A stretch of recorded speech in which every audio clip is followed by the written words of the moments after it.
शराब ये एक ऐसा शब्द है जिसके मतलब कई हैं। कभी खुशी, कभी सुकून, तो कभी पूरी बर्बादी। तो चलिए आज इसी पेचीदा टॉपिक को थोड़ा करीब से समझते हैं और इसकी शुरुआत करेंगे एक कहानी से जो इसके उस स्याह सच को सामने लाएगी जो अक्सर छिपा रह जाता है। ये कहानी है अमित की, एक होनहार नौजवान जो शराब पीने वालों से आप कह सकते हैं सख्त नफरत करता था। लेकिन उसे जरा भी अंदाजा नहीं था कि उसकी अपनी जिंदगी एक ऐसा मोड़ लेने वाली है जो उसे उसी रास्ते पर धकेल देगी।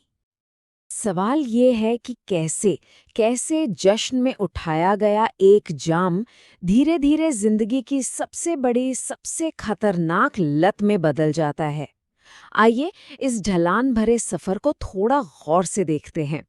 एक ऐसा सफर जहां से वापस लौटना अक्सर नामुमकिन सा हो जाता है। और अमित की कहानी, सच कहूं तो हजारों लाखों लोगों की कहानी है। दोस्तों के साथ मजाक मस्ती में जो चीज शुरू हुई थी वो कब एक जरूरत बन गई पता ही नहीं चला। और इसका असर उसकी पढ़ाई, उसके रिश्ते, यहाँ तक कि उसका पूरा का पूरा स्वभाव ही जैसे इस लत के हवाले हो गया। अच्छा, एक बड़ी दिलचस्प बात है। क्या कभी सोचा है कि शराब असल में है क्या? ये कोई मॉडर्न या इंसानी खोज नहीं है। ये तो एक नेचुरल प्रोसेस है जो शायद हम इंसानों के आने से भी बहुत पहले से इस धरती पर मौजूद है। चलिए जरा इसके पीछे की साइंस को समझते हैं। बस यही वो सिंपल और पूरी तरह से नेचुरल केमिकल रिएक्शन है जो दुनिया में बनने वाली हर, और मेरा मतलब है हर तरह की शराब की जड़ है। लेकिन जाहिर है इंसान सिर्फ इतने पर ही नहीं रुका। हमने इस फर्मेंटेशन के प्रोसेस को एक स्टेप और आगे बढ़ाया और डिस्टिलेशन का तरीका खोज निकाला। इससे हुआ ये कि हम कहीं ज्यादा स्ट्रॉन्ग, ज्यादा पावरफुल शराब बनाने लगे। और इसी एक चीज ने शराब की पूरी दुनिया को हमेशा हमेशा के लिए बदल कर रख दिया। तो देखिए, नाम कुछ भी हो, स्वाद कैसा भी हो, चाहे वो अंगूर से बनी वाइन हो, जौ से बनी व्हिस्की या आलू से बनी वुडका, इन सब की जड़ एक ही है, चीनी या स्टार्च का फर्मेंटेशन। तो सवाल ये उठता है कि जैसे ही कोई एक ड्रिंक लेता है, ठीक उसी पल से शरीर के अंदर असल में होता क्या है। और एक बात जो याद रखने वाली है, अगर पेट खाली हो तो ये पूरा प्रोसेस कई गुना तेज हो जाता है। यही वजह है कि खाली पेट पीने से नशा बहुत जल्दी और कभी-कभी बहुत खतरनाक तरीके से चढ़ता है। अब हमारा लिवर बेचारा इस जहर को शरीर से बाहर निकालने के लिए पूरी जान लगा देता है। लेकिन इस सफाई के प्रोसेस में ही एक और जहरीला केमिकल बनता है। और जी हाँ, यही वो केमिकल है जो अगली सुबह के उस भयानक हैंगओवर और सिर दर्द की असली वजह है। तो आसान भाषा में समझे तो शराब हमारे दिमाग के ब्रेक पेडल को दबा देती है और रेस पेडल से पैर हटा देती है।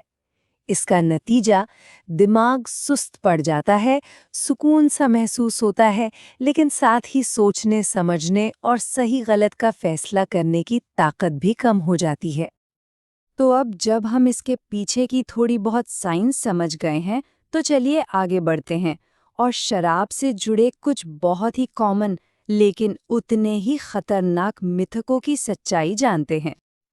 अक्सर ये सुनने में आता है ना, कि हार्ड ड्रिंक्स से तो अच्छा है बियर या वाइन पी लो, वो ज़्यादा सेफ होती है। पर क्या इस बात में कोई वैज्ञानिक सच्चाई है? देखिए, सच्चाई तो ये है कि आप चाहे एक स्टैंडर्ड साइज की बियर पिएं, एक ग्लास वाइन पिएं या फिर एक विस्की का पैग, इन सब में शुद्ध अल्कोहल की मात्रा यानी इथेनॉल लगभग एक बराबर ही होती है। हमारे शरीर के लिए ये सब एक ही चीज़ है और वो इसे एक ही तरह से प्रोसेस करता है। हाँ, ये बात सही है कि रेड वाइन में कुछ एंटीऑक्सीडेंट्स होते हैं। लेकिन जो कहानी पूरी नहीं बताई जाती वो ये है कि उसमें मौजूद अल्कोहल का नुकसान उन एंटीऑक्सीडेंट से होने वाले किसी भी छोटे-मोटे फायदे पर कहीं ज्यादा भारी पड़ता है। और ये जो महसूस होता है ना कि शराब पीने से शरीर गर्म हो जाता है, ये सरासर एक धोखा है। असल में होता इसका ठीक उल्टा है।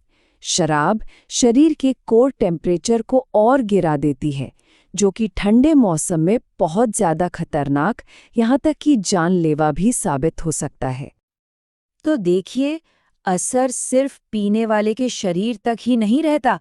शराब की परछाई बहुत लंबी होती है।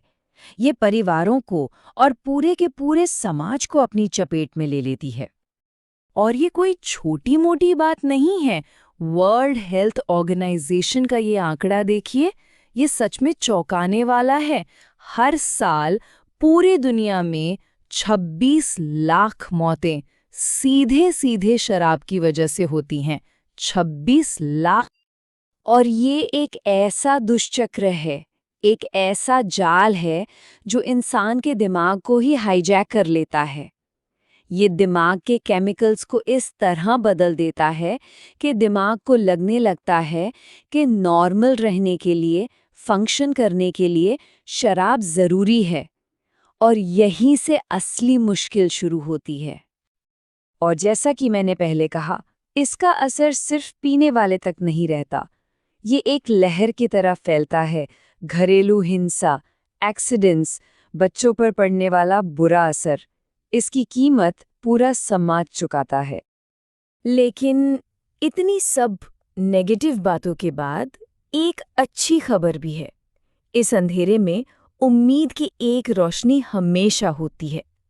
लत चाहे कितनी भी पुरानी और गहरी क्यों ना हो, जैसा हमने अमित की कहानी में देखा, इससे बाहर निकलना, एक नई शुरुआत करना बिल्कुल मुमकिन है।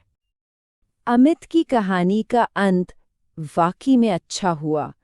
परिवार और सही सपोर्ट सिस्टम की मदद से वो आज 10 साल से भी ज़्यादा समय से इस लत से दूर है और एक कामयाब जिंदगी जी रहा है। ये कहानी हमें यकीन दिलाती है कि सही मदद और पक्के इरादे से इस जाल को तोड़ा जा सकता है। तो मदद कैसे मिल सकती है? देखिए, सबसे पहला और शायद सबसे मुश्किल कदम होता है ये मान लेना कि हाँ, एक प्रॉब्लम है। लेकिन एक बार ये हो गया तो मदद के कई रास्ते हैं। शर्म या झिझक महसूस करने की कोई ज़रूरत नहीं। सरकारी हेल्पलाइंस हैं, सपोर्ट ग्रुप्स हैं, डॉक्टर्स हैं, और ये सब मदद पूरी तरह से गोपनीय और बहुत असरदार होती है। तो आखिर में बस यही बात है, एक ड्रिंक एक कहानी की शुरुआत कर सकती है।